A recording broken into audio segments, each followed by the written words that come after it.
Assalamu alaikum warahmatullahi wabarakatuh and welcome back to my channel, The World of Knowledge with Hisham. And today you're going to learn about hard water and soft water. Now, let's go to the video.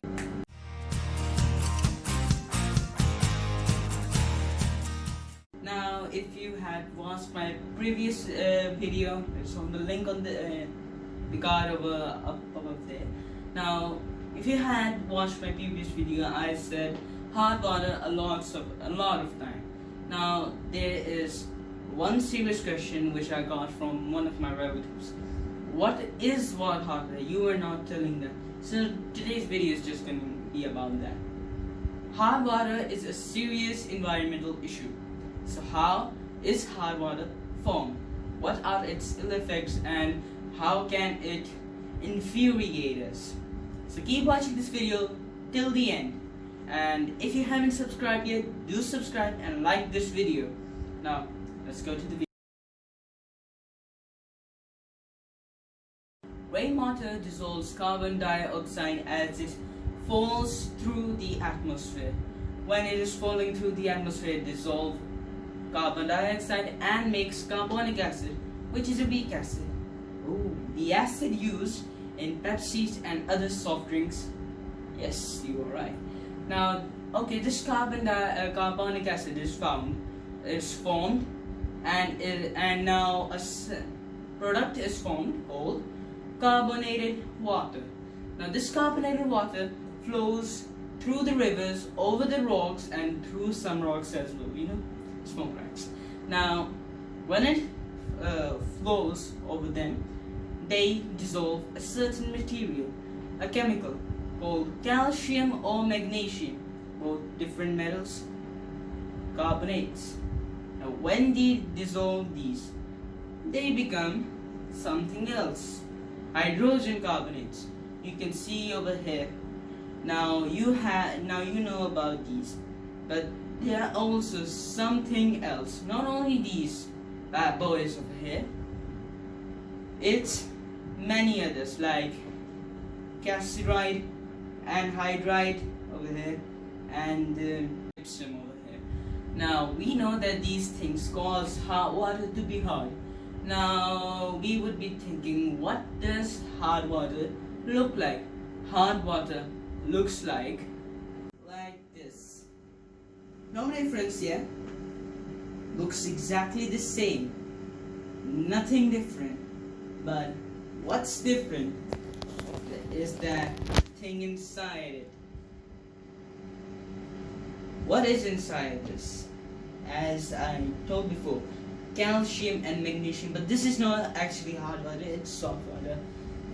So there are no practical difference between them, but actually there is a difference in the contents and also in the formula.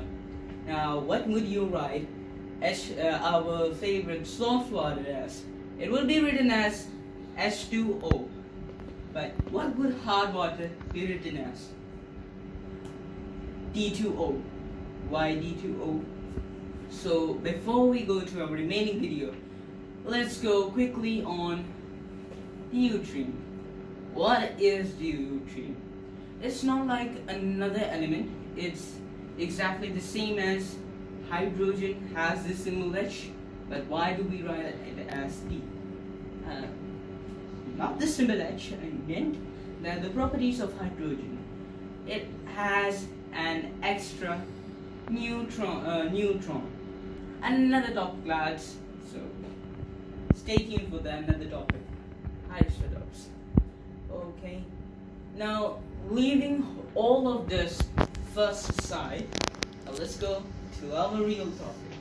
Now, why hard water is harmful for us. When we are washing our clothes, obviously we wash our clothes. For example, this shirt I wear will now, if dirty, will become washed. Now I'm washing this. If I'm using the old methods, if we go back to some years earlier, there were no detergents, there were no washing soda. The only thing that was available there was soap. Now you would be thinking that no, soap Okay, stop. No big deal. Just rub them and voila, washed our clothes. It wasn't the soap that was actually causing the problem. Obviously, hard water. Now, what did hard water do to the clothes? It destroyed them. And many people were angry because of this. And because of that, washing soda was also invented. Then, and then a thing called scum would be produced. You know how I changed the position so early? Now scum is produced. What scums look like? I'm not gonna show you that, but there are some chances that I will not. No, I will not show you how scum looks like, because nobody wants to see it. Now we have scum produced. It's a white precipitate of calcium and magnesium. Keep that in mind. Now that is produced and that cannot be moved. It can be removed, but very hard. You need to make so much extra effort and for what? Remove a spot of scum. Now that scum is produced, we will also go to its types. Oh wow! And hard water, already a problem, has its types. Yes, it has. Temporary and permanent water hardness. And when I say permanent, it doesn't mean permanent. That's another sigh of relief. But what is the difference between them? Temporary water hardness can be simply removed by the most easiest method, expensive but easier. Boiling. But on the other hand, hard water, our bad boy over here, cannot be removed by boiling. So, okay, no boiling can remove this bad boy over here. So we can also say that permanent hardness is a much tougher competitor than temporary hardness. Now let's go to its solutions. Yay! Now for its solution, you must keep in mind that some are expensive and some are cheaper but look expensive. Keep that in mind. Just like my old buddy Mark Twain said, with every problem comes its solution. Yay, solution. This is the only word that relieves me, really. Body number 1, boiling. By boiling, you can just remove temporary water hardness. While boiling is an expensive method. Right now we are talking about industries over here. This is an industrial topic we are talking about. Even if we are doing it domestically, it may be, expensive still. Boiling it needs fire, of course. Now, it's not the fire we are using, it's the ammonia and the other gases, natural gas, in short, we use. Now, because of that, you're paying the bills. For example, in Kuwait here, we are using cylinders, not the gas pipeline. We use cylinders. For boiling a whole tanker of hard water, you need approximately, I cannot tell you how many, but it does include a lot of cylinders. Now, okay, this method is expensive, but what happens if we apply, if we have hard water, we just need to boil a cup of tea for it, but first we have to pure.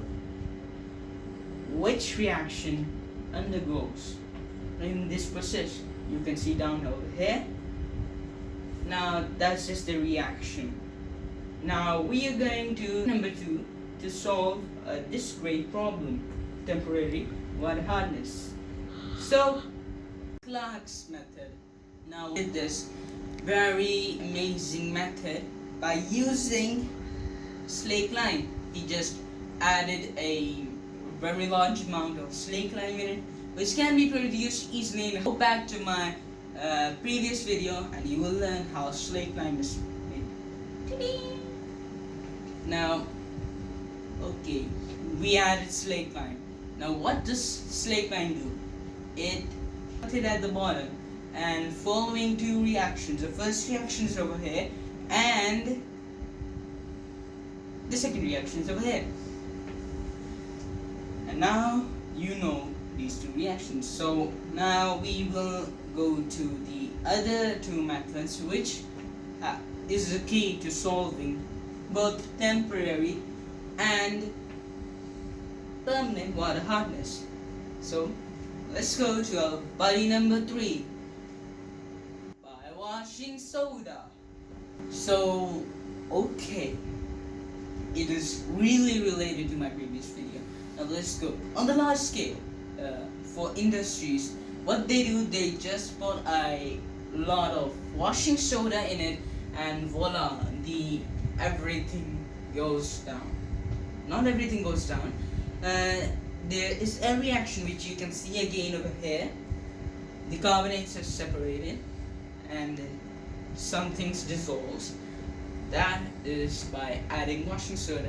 And now we are going to our last but not the least method of solving this problem, by ion exchange resins.